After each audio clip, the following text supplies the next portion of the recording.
ایک چھوٹا سا گاؤں تھا جہاں ہر گھر میں ایک کہانی سنائی جاتی تھی۔ اس پرانی حویلی کی کہانی جو گاؤں کے بالکل آخری سرے پر کھڑی تھی۔ کہا جاتا تھا کہ 30 سال پہلے اس حویلی میں ایک امیر زمیندار رہتا تھا جس کی بیٹی رخسانہ ایک رات اچانک گھر سے غائب ہو گئی۔ لوگ کہتے ہیں کہ اس کی ماں جو بوڑھی اماں کا نام سے مشہور ہے اپنی بیٹی کو ڈھونڈتے ڈھونڈتے پاگل ہو گئی اور ایک رات وہ بھی گھر کے اندر ہی ختم ہو گئی۔ تب سے کوئی بھی اس حویلی کے پاس رات کو نہیں جاتا۔ کہا جاتا ہے کہ بوڑھی اماں آج بھی اپنی بیٹی کو ڈھونڈتی ہے اور جو بھی اکیلا راہگیر ادھر سے گزرے اسے آواز دے کر بلاتی ہے۔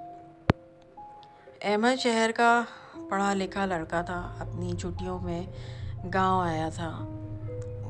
اسے یہ پرانی کہانیاں صرف ایسے ہی لگتی تھیں۔ اس نے اپنے دوست بلال سے شرط لگائی کہ وہ آج رات اس حویلی میں اکیلا سوئے گا۔ سورج ڈھلتے ہی احمد اپنا بیگ اٹھا کر حویلی کی طرف چل پڑتا ہے۔ راستے میں ہر گھر کی کھڑکی بند ہو رہی تھی، جیسے پورا گاؤں جانتا ہو کہ آج رات کچھ ہونے والا ہے۔ احمد حویلی کے اندر داخل ہوا۔ ہر قدم کے ساتھ لکڑی کی چیخ سنائی دیتی ہے۔ ایک عجیب سناٹا تھا، صرف ایک گھڑی کی ٹک ٹک جو شاید سالوں سے چل رہی تھی۔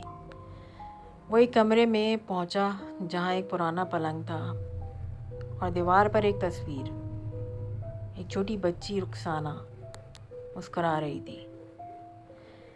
احمد نے اپنے بیگ زمین پر رکھا اور سونے کی کوشش کی۔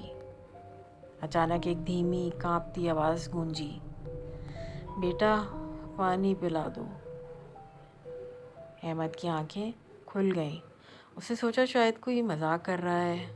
اس نے ہمت کر کے اپنی ٹارچ اٹھائی اور کوریڈور کی طرف گیا جہاں سے آواز آئی تھی، اور وہاں کوریڈور کے بالکل آخر میں ایک بوڑھی عورت کھڑی تھی۔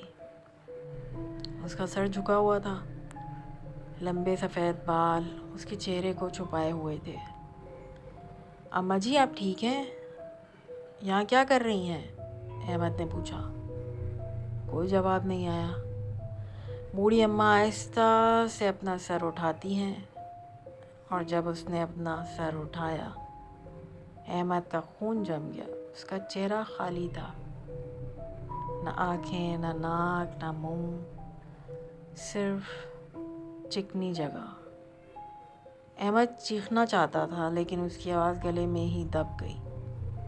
اس نے بھاگنے کی کوشش کی مگر جیسے پیر زمین پر چپک گئے ہوں۔ بوڑھی اماں کی آواز نکلی، لیکن اس بار یہ آواز احمد کی اپنی تھی۔ اب تم بھی یہیں رہو گے ہمیشہ کے لیے۔ صبح جب بلال اور باقی دوست احمد کو ڈھونڈنے آئے، حویلی پوری طرح خالی تھی۔ احمد کہیں نہیں ملا۔